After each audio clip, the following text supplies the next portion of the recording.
Il existe un paradoxe qui hante chaque personne qui a décidé d'aimer.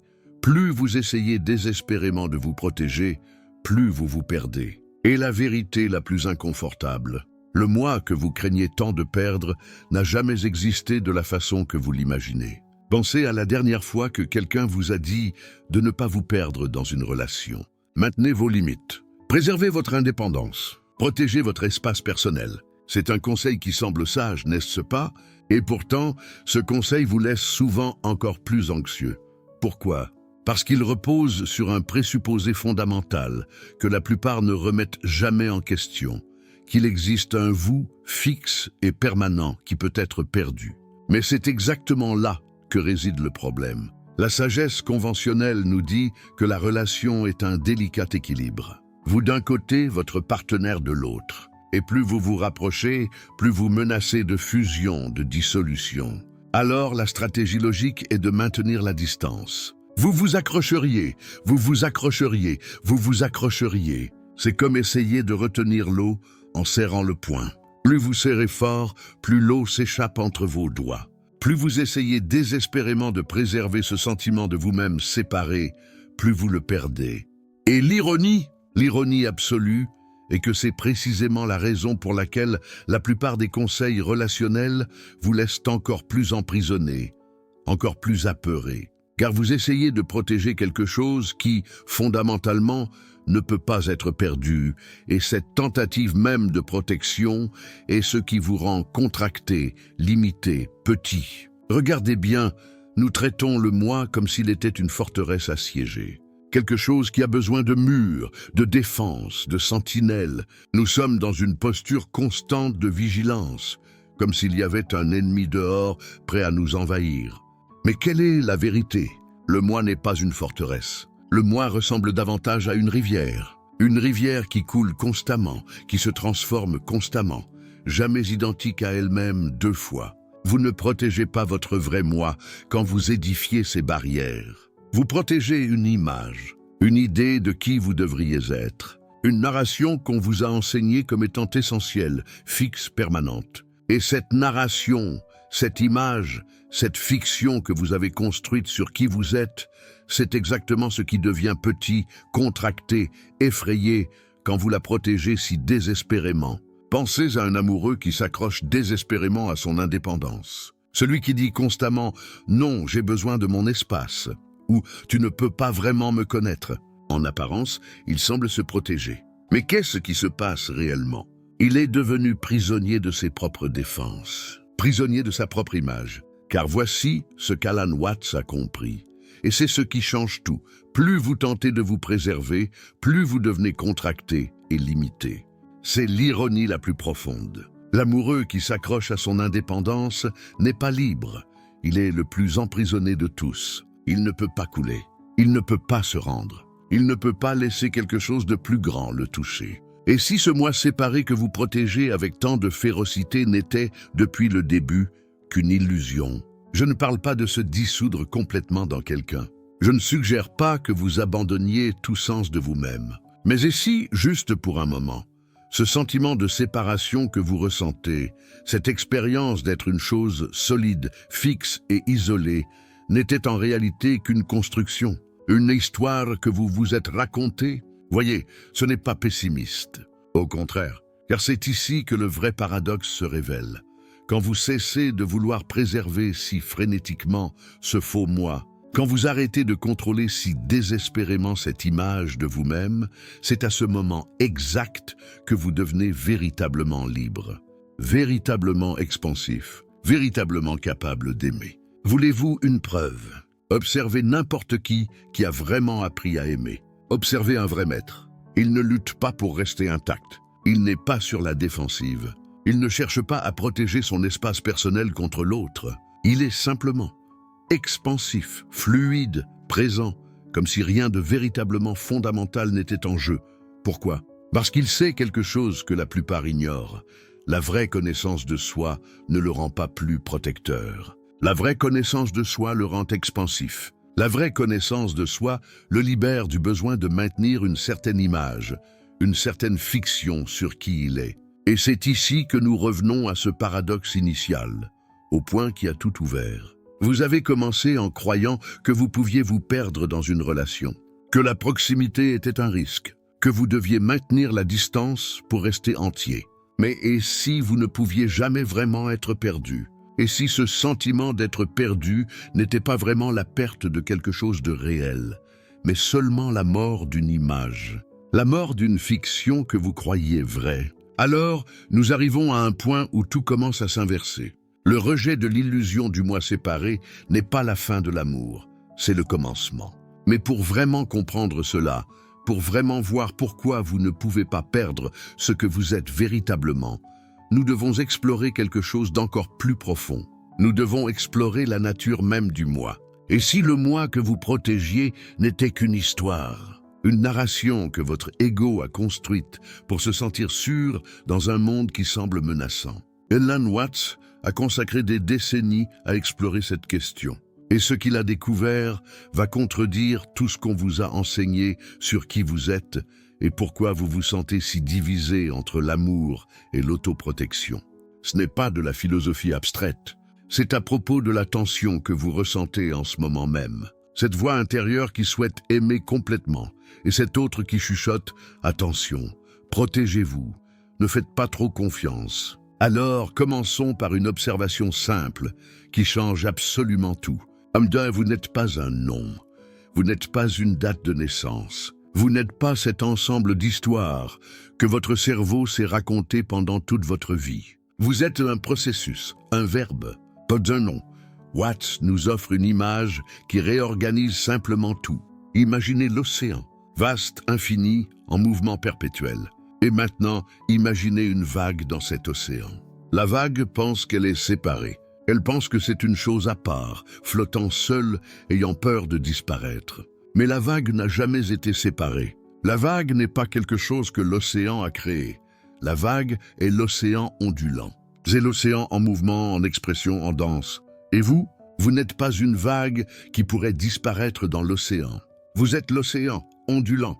Pensez à un vortex dans une rivière. Vous voyez ce remous qui se forme quand l'eau heurte une pierre et commence à tourner. Cela ressemble à une chose solide, à une entité séparée. Mais ce n'est pas le cas, c'est simplement de l'eau.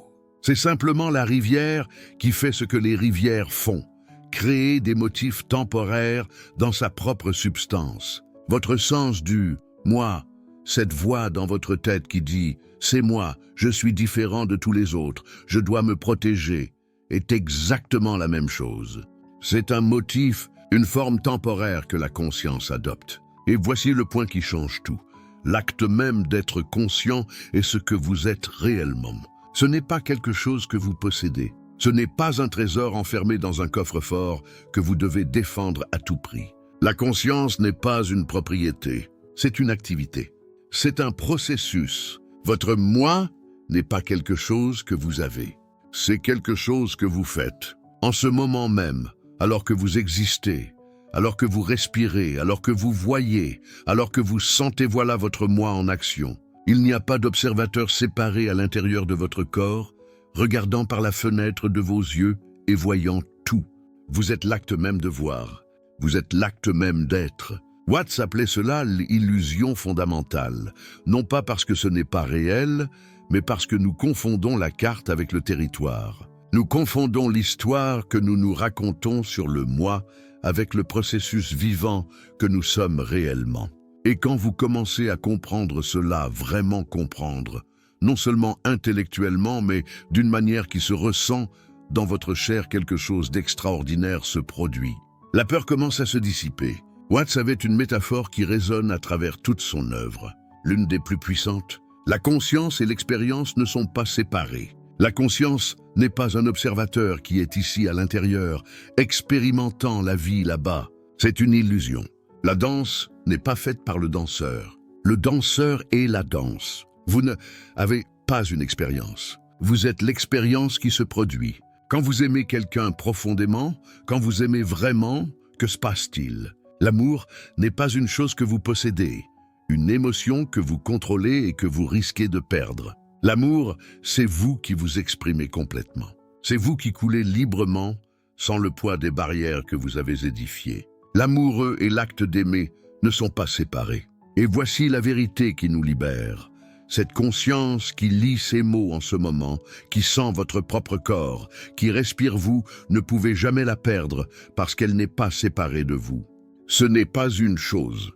Ce que la peur essaie de faire, c'est vous convaincre qu'il y a en vous une chose précieuse, appelée moi, qui pourrait être détruite, qui pourrait être rejetée, abandonnée, blessée si profondément qu'elle disparaîtrait à jamais.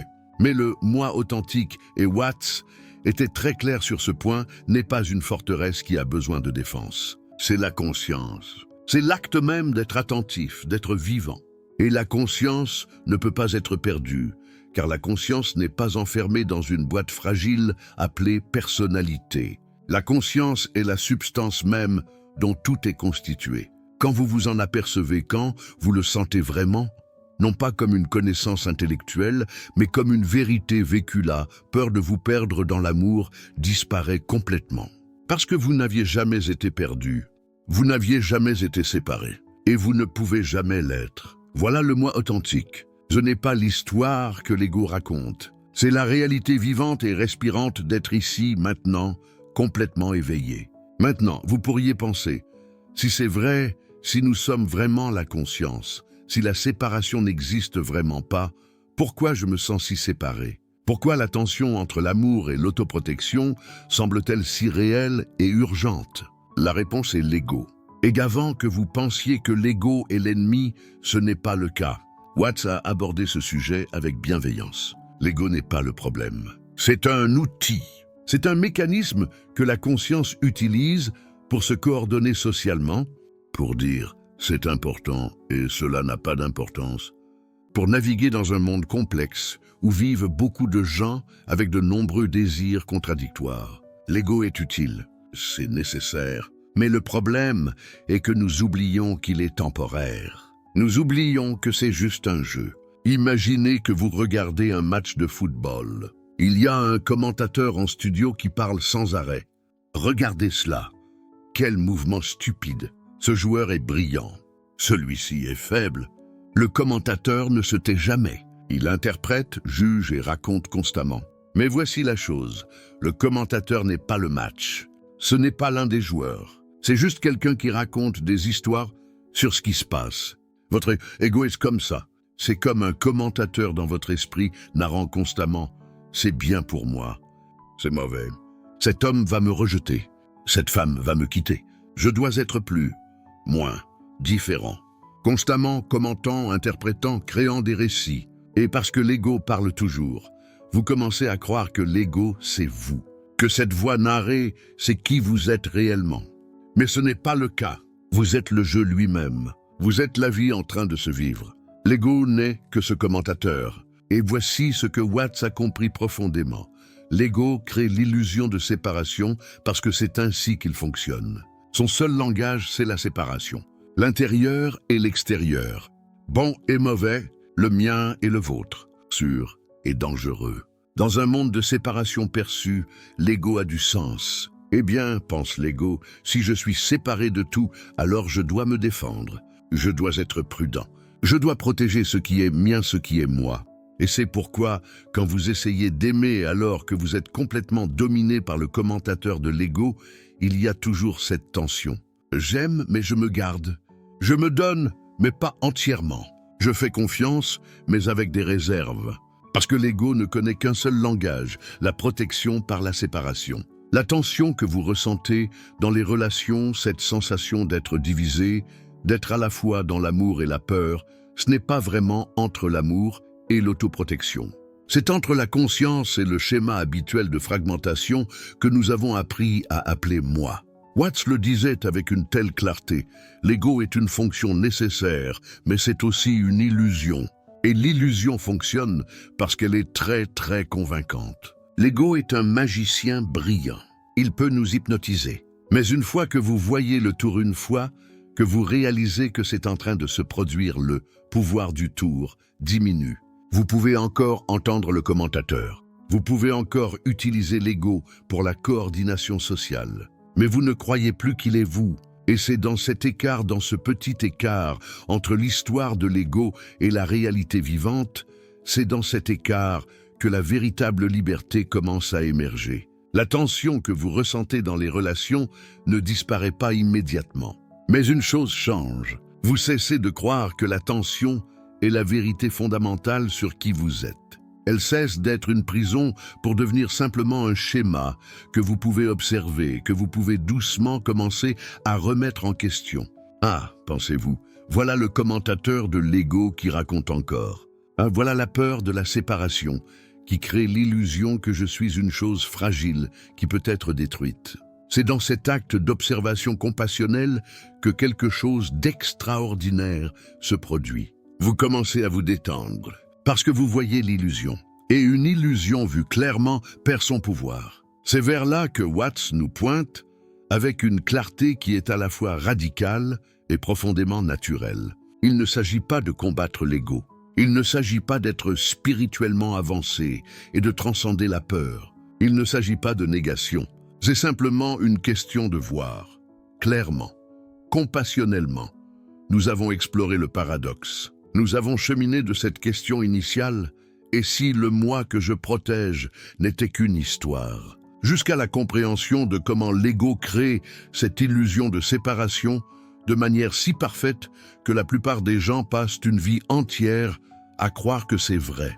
Maintenant, le véritable point tournant approche, parce que la question qui compte réellement n'est pas théorique. Ce n'est pas une question d'avoir la bonne philosophie, c'est pratique, c'est vécu. Si vous ne défendez pas un moi séparé, si ce que vous êtes véritablement, c'est la conscience, c'est le processus, c'est simplement l'acte vivant d'être alors, qu'est-ce que vous faites réellement en amour? Ce n'est pas la possession, ce n'est pas le besoin, ce n'est pas l'ego essayant de remplir un vide à l'intérieur de lui-même à travers une autre personne.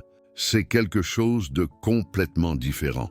Watts a découvert que l'amour authentique n'est pas l'opposé de l'autoprotection. C'est la révélation qu'il n'y a personne de séparé à protéger. Et quand cette vérité s'imprègne vraiment votre conscience, quand vous la ressentez complètement, l'amour qui émerge est totalement différent de ce que la plupart des gens appellent l'amour. C'est plus libre, c'est plus profond, c'est plus vivant, et dans le segment suivant, nous allons explorer à quoi ressemble cet amour. L'expérience d'aimer quand vous n'êtes pas prisonnier de l'illusion du moi séparé. La sensation d'être complètement vulnérable parce qu'il n'y a personne pour être blessé. Ce que c'est d'être touché par la vie sans les murs défensifs que nous avons appris à construire. Parce que ceci ici, maintenant, vous lisant ceci, c'est la porte vers une compréhension complètement différente de la relation, de l'amour et de vous-même. La question n'est plus « Comment puis-je aimer sans me perdre ?» La question devient « Si je ne suis pas perdu, si je n'ai jamais été séparé, qui aime réellement ?» Et la réponse va transformer complètement la façon dont vous vivez. Nous avons commencé avec un paradoxe qui habite le cœur de chaque personne qui a jamais aimé. Comment puis-je aimer véritablement si j'ai peur de perdre? Comment puis-je me donner si je crains d'être détruit? Comment puis-je être vulnérable si toute ma vie m'a enseigné que la vulnérabilité est une faiblesse? Nous avons exploré l'illusion du moi séparé. Nous avons vu comment l'ego construit des murs pour se protéger, comment l'esprit fragmenté crée cette fiction du moi contre l'autre, cette frontière entre la sécurité et le danger qui en réalité n'a jamais existé. Nous avons découvert que l'amour authentique n'est pas un acte de courage désespéré. Ce n'est pas vous lançant hors de la sécurité d'une tour. L'amour authentique, c'est reconnaître que la tour n'a jamais existé, que vous n'avez jamais été isolé. Maintenant, nous arrivons au cœur de la sagesse d'Alan Watts. Ici, la philosophie devient une expérience vécue. Ici, la compréhension théorique se transforme en réalité palpable. La question n'a jamais été « Comment me protégeais-je tout en aimant ?» La vraie question est bien plus simple, bien plus profonde. Qu'est-ce que l'amour quand il n'y a pas d'illusion à défendre? Ce que vous êtes sur le point de comprendre n'est pas une connaissance nouvelle. Ce n'est pas une information qui manque dans votre vie. C'est une reconnaissance. C'est vous voyant reflété dans une vérité que vous avez toujours connue, mais que vous n'avez jamais pu mettre en parole. C'est se réveiller à ce qui était déjà là. Il existe une différence pratique, vécue, que vous pouvez sentir dès maintenant dans votre corps. La différence entre aimer par la nécessité et aimer par la plénitude. Et cette différence change absolument tout. L'amour qui naît de la peur est comme deux personnes s'agrippant l'une à l'autre pour ne pas couler. Vous êtes tous les deux dans l'eau, effrayés, et vous utilisez l'autre pour rester à flot. Tant que vous vous tenez, il y a une urgence, une contraction. Il y a de la négociation. Il y a le cri silencieux « Si tu me lâches, je meurs ». Et parce que cette vérité sous-tend la relation, chaque acte de séparation chaque nuit où l'un veut rester seul, chaque ami qu'il veut voir sans toi, chaque rêve qu'elle a qui ne t'inclut pas devient une menace. Mais il y a une autre façon. Il y a une façon dont deux rivières se rencontrent. Chaque rivière a toujours été une rivière flux complet, identité propre, mouvement inhérent. Quand elles se rencontrent, ce n'est pas parce que l'une a besoin de l'autre pour exister. Elles se rencontrent parce que la rencontre est naturelle. Et quand elles se rencontrent, aucune ne se perd. Au contraire, les deux deviennent plus elles-mêmes. Le flux s'élargit, le courant gagne en profondeur. Et quand il est temps pour chaque rivière de suivre son chemin à nouveau, parce que tout est mouvement, tout est impermanence, personne n'est blessé. Parce que la rencontre n'a jamais été question de possession. C'était toujours question de reconnaissance. Quand vous aimez à partir de la plénitude, aimer est différent. Ce n'est pas l'urgence, c'est une offrande. Ce n'est pas la nécessité, c'est la présence. Quand vous ne défendez pas une illusion, quand vous ne luttez pas pour maintenir vivante une version fragile de vous-même, l'amour devient libre. Il devient spontané. Vous pouvez être avec quelqu'un et être complètement présent. Et quand la rencontre prend fin, vous ne portez pas ce vide qui exige que l'autre le remplisse à nouveau. Il y a une légèreté dans cela, une liberté. La plupart des gens sentent l'absence de cela dans leurs relations et ne savent pas ce qui manque. Ils essaient davantage. Ils essaient d'aimer plus fort, de contrôler plus stratégiquement, de conquérir plus complètement. Et tout ce qu'ils obtiennent, c'est plus de contraction, plus de peur, plus la sensation que quelque chose ne va pas, qu'ils ne sont pas suffisants, que l'amour n'est jamais suffisant. Mais la vérité est que vous avez toujours été suffisant. Le problème n'a jamais été la quantité d'amour. C'était toujours la qualité de la présence. C'était toujours si vous offriez l'amour à partir d'un lieu de complétude ou à partir d'un manque que vous vous attendiez à ce que l'autre comble. Alan Watts avait une façon simple de dire cela. Il disait « La peur est une contraction. C'est le soi, essayant de se rassembler, de se rendre plus petit, pour rester en sécurité. Et quand la peur gouverne l'amour devient aussi une contraction. Mais quand vous reconnaissez que vous êtes déjà tout ce que vous avez toujours craint de ne pas être quand, cette vérité n'est plus conceptuelle mais vécue, l'amour s'ouvre. Il s'étend. Parce qu'il n'y a plus rien à défendre. Alors, sentez cela dans votre corps maintenant. Là où vous aimez par la peur cette sensation de s'agripper, de se contracter, d'exiger par rapport à là où vous aimez par la plénitude. Cette sensation de flux, d'offrande, de présence. La différence est sentie, non pensée. Et une fois que vous sentez la différence, vous commencez à faire un choix différent. Chaque fois que vous sentez cette contraction, cette urgence de contrôler, cette exigence silencieuse, vous la reconnaissez. C'est la peur. C'est l'illusion que je suis séparé, que j'ai besoin de me protéger. Et dans cette reconnaissance, quelque chose change. La contraction n'a pas besoin de continuer. Elle peut s'ouvrir. Parlons maintenant d'un mot qui en effraie beaucoup. Abandon. Le mot abandon porte une connotation de faiblesse, de perte de soi, de renoncement. Dans notre culture, quand quelqu'un s'abandonne, on dit qu'il renonce à quelque chose. Et dans une société qui vénère le contrôle, la détermination, la volonté propre, s'abandonner semble être la mort. Mais Alan Watts pointe vers quelque chose de très différent. Il dit que s'abandonner dans l'amour n'est pas un abandon. C'est une reconnaissance. C'est reconnaître qui vous êtes vraiment. Faisons une expérience. Pensez au moment où vous vous endormez. Vous connaissez ce seuil, ce moment où vous êtes éveillé, mais commençant à perdre le contrôle de votre conscience. La plupart des gens, à un moment ou à un autre, résistent à cela. Ils en ont peur. Parce que quand vous dormez, vous perdez le contrôle. Vous ne dirigez plus votre esprit. Mais qu'est-ce qui se passe vraiment quand vous dormez? Vous ne vous perdez pas. Vous revenez à vous-même. Vous lâchez le personnage, le soi performant. celui qui doit garder les choses sous contrôle. Et quand vous faites cela, vous vous reposez, vous vous rétablissez, vous redevenez entier. S'abandonner dans l'amour, c'est exactement cela. Ce n'est pas une perte, c'est un retour. C'est lâcher l'ego qui insiste qu'il doit être au contrôle pour rester en sécurité. C'est reconnaître que le contrôle est l'illusion qui crée le danger. Voici ce que l'ego ne veut pas que vous sachiez. Plus vous essayez de contrôler une situation amoureuse, plus fragile et en danger vous vous sentez.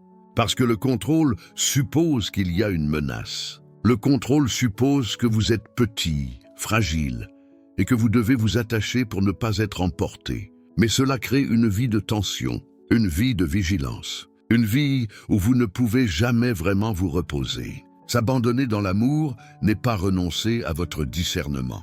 Ce n'est pas dire oui à tout. Ce n'est pas devenir une victime du manque de limites. Vous pouvez toujours dire non à ce qui ne vous sert pas. Vous pouvez toujours honorer vos limites. Mais la différence, et cette différence est radicale, c'est que vous pouvez dire non sans défendre un moi fragile. Vous pouvez établir des limites à partir de la clarté, non de la peur. Pensez à quelqu'un que vous connaissez qui a des limites saines. Quelqu'un qui peut dire « non, ça ne fonctionne pas pour moi » et être en paix avec ça. Sentez-vous la différence entre cette personne et quelqu'un qui essaie désespérément de protéger un moi fragile à travers la rigidité? Pouvez-vous sentir comment, dans le premier cas, il y a de l'espace, de la légèreté, la présence de quelqu'un qui connaît sa propre valeur, et dans le second, il y a de la tension, il y a la petitesse, il y a la tentative désespérée d'occuper plus d'espace pour prouver que vous existez. C'est la différence entre s'abandonner à partir de la plénitude et contrôler à partir de la peur. Alan Watts nous apporte une déclaration qui libère quand on la vérifie vraiment. Vous n'avez jamais été en danger de vous perdre vous-même. Vous étiez seulement en danger de perdre l'histoire que vous vous racontiez sur vous-même. Laissez cela résonner un moment. Toutes vos protections, toutes vos défenses, tous vos contrôles îles ne vous ont jamais protégé. Ils protégeaient une illusion, une narration, une fiction appelée moi. Et quand vous voyez cela clairement non comme une idée, mais comme une vérité vivante dans votre expérience alors, l'abandon devient non plus un acte effrayant, mais évident. Pourquoi lutteriez-vous pour la mort de quelque chose qui n'a jamais vraiment vécu? L'abandon est la reconnaissance de votre nature réelle. Et votre nature réelle ne peut pas être perdue dans l'amour. Elle ne peut qu'être connue plus profondément. Peignons une image. Le retour à ce que l'amour est vraiment quand il n'est pas déformé par l'illusion de la peur. Il y a une danse. Avez-vous déjà dansé? Il y a un moment pas au début, quand vous réfléchissez encore au pas, inquiet de bien faire. Si les gens regardent du mais il y a un moment plus profond. Un moment où vous arrêtez de penser, où le corps et la musique deviennent une seule chose. Et à ce moment, vous ne faites pas la danse. La danse vous fait. Il n'y a plus d'observateur. Il n'y a que le flux. L'amour authentique est comme ça. C'est quand vous arrêtez de penser à aimer. Vous arrêtez de répéter. Vous arrêtez d'essayer d'obtenir. Et vous aimez simplement. Parce qu'à ce moment, vous n'êtes pas séparé de celui que vous aimez. Il n'y a pas vous qui faites l'amour comme une performance. Il n'y a que l'amour qui se passe. Alan Watts parlait de cela comme de spontanéité. Il disait que chaque fois que vous faites un acte avec un but, avec l'intention de conquérir quelque chose, il y a une défaillance, il y a une séparation, il y a le sujet qui essaie de faire quelque chose à l'objet. Mais quand vous êtes vraiment présent, l'action s'écoule sans cette séparation. Vous êtes l'action. L'action est vous. Et voici le paradoxe final. Moins vous essayez d'aimer, plus l'amour devient authentique. Parce que l'effort présume la séparation. L'effort présume que vous êtes ici et l'amour est là, et vous devez construire un pont. Mais en réalité, l'amour est ici. C'est ce que vous êtes quand le voile de l'illusion tombe. Pensez à un petit enfant aimant ses parents. Il n'essaie pas. Il ne calcule pas s'il mérite son amour, si elle est faible de l'aimer trop, s'il y a un risque d'être blessé. Il aime simplement, complètement, sans défense. Et savez-vous pourquoi ? Parce qu'il n'a pas encore construit la narration du moi qui doit être protégé. Il est encore un peu en contact avec ce que vous êtes vraiment. Maintenant, ce qui se passe, c'est que nous grandissons. Nous sommes blessés. Nous apprenons que la vulnérabilité est dangereuse. Nous construisons des défenses sophistiquées. Nous devenons des adultes qui essaient d'aimer comme des enfants, mais blindés par la protection. Et c'est impossible. C'est comme essayer de danser avec tout le corps tendu parce que vous avez peur de tomber. Mais voici la vérité qu'Alan Watts nous apporte. Vous pouvez revenir à cette innocence. Non comme l'ignorance, comme la sagesse. Non en perdant le discernement, en gagnant de la perspective. Vous pouvez aimer comme un enfant aime, mais maintenant avec la clarté d'un adulte qui comprend que rien ne peut vraiment vous faire du mal, parce que rien ne peut vraiment vous séparer de ce que vous êtes. Quand vous arrêtez de défendre l'illusion, quand vous arrêtez d'essayer de protéger un « moi » qui n'est qu'une fiction, quelque chose d'extraordinaire se passe. L'amour devient ce qu'il a toujours été, le mouvement naturel d'une conscience qui se reconnaît elle-même en tout et en tous. Il n'y a plus de stratégie, il n'y a plus de calcul, il n'y a plus de « comment vais-je faire fonctionner ça ?» parce qu'il n'y a plus de vous séparés qui essaie de faire fonctionner la relation. Il n'y a que la relation, il n'y a que la rencontre, il n'y a que le flux de deux formes de conscience se touchant, se reconnaissant, s'offrant l'une à l'autre, non parce qu'elles ont peur d'être seules, mais parce que la rencontre est l'expression naturelle de la vie vécue. Et voici la chose la plus belle. Ce type d'amour ne finit pas, ou plutôt, il se termine quand la rencontre se termine, comme toute forme se termine, mais parce qu'il ne s'est jamais basé sur la possession, parce que ça n'a jamais été à propos d'essayer de garder quelque chose par le contrôle.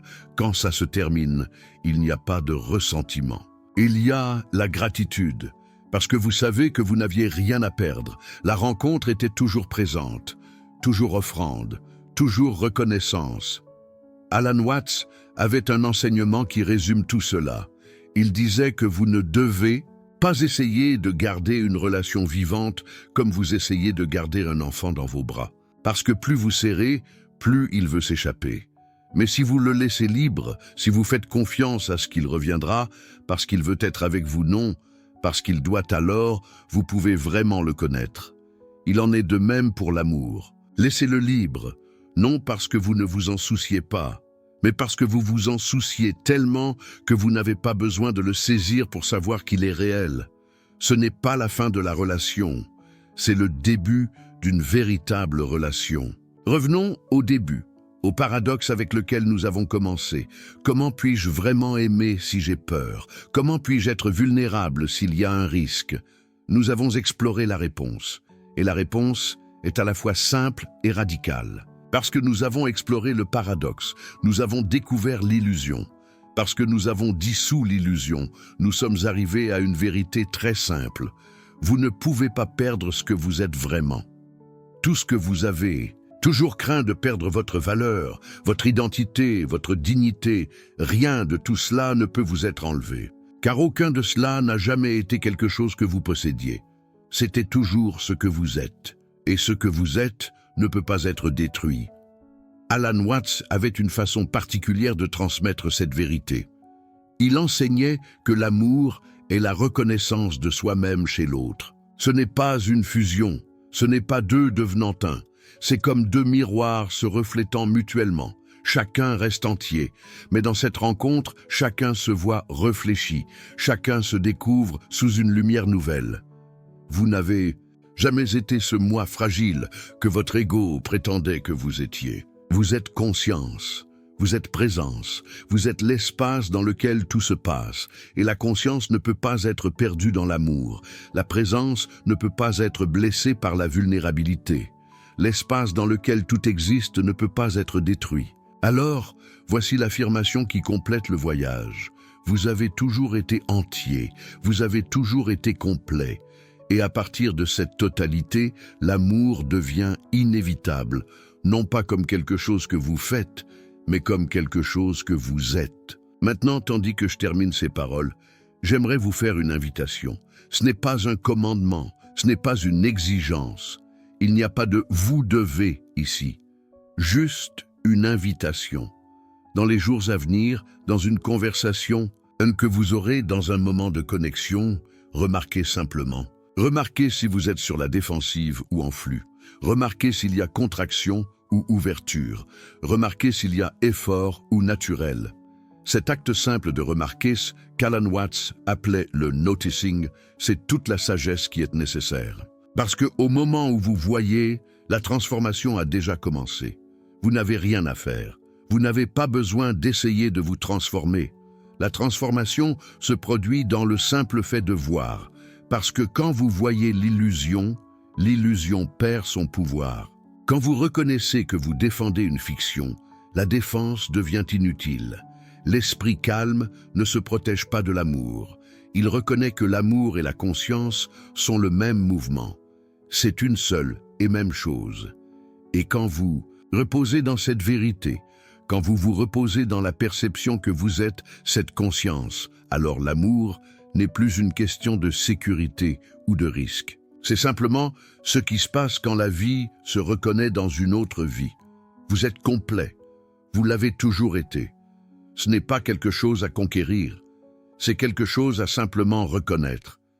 Si cela a résonné en vous, si quelque chose dans ces paroles a touché un endroit profond en vous, un endroit que vous connaissiez déjà mais ne pouviez pas nommer alors, vous avez déjà commencé. Vous vous êtes déjà réveillé à la possibilité. Et à partir d'ici, la reconnaissance continue. Il y a d'autres enseignements d'Alan Watts qui vous attendent. Il y a d'autres couches de cette compréhension à explorer. Si vous sentez l'appel, suivez-le. Laissez chaque vidéo être une étape dans votre voyage de retour à vous-même. Abonnez-vous à la chaîne pour ne rien manquer. Non pas comme une obligation, mais comme une invitation à la vie elle-même d'être votre professeur. Parce qu'au final, Alan Watts avait raison, vous êtes déjà ce que vous recherchez. Vous êtes déjà ce que vous essayez de devenir. L'amour n'est pas quelque chose à atteindre. L'amour est simplement ce que la vie fait quand elle cesse d'avoir peur d'elle-même. Merci d'être ici. Merci pour ce voyage que nous avons partagé. Et que la quiétude que vous avez trouvée dans ces paroles continue de circuler à travers chaque moment de votre vie.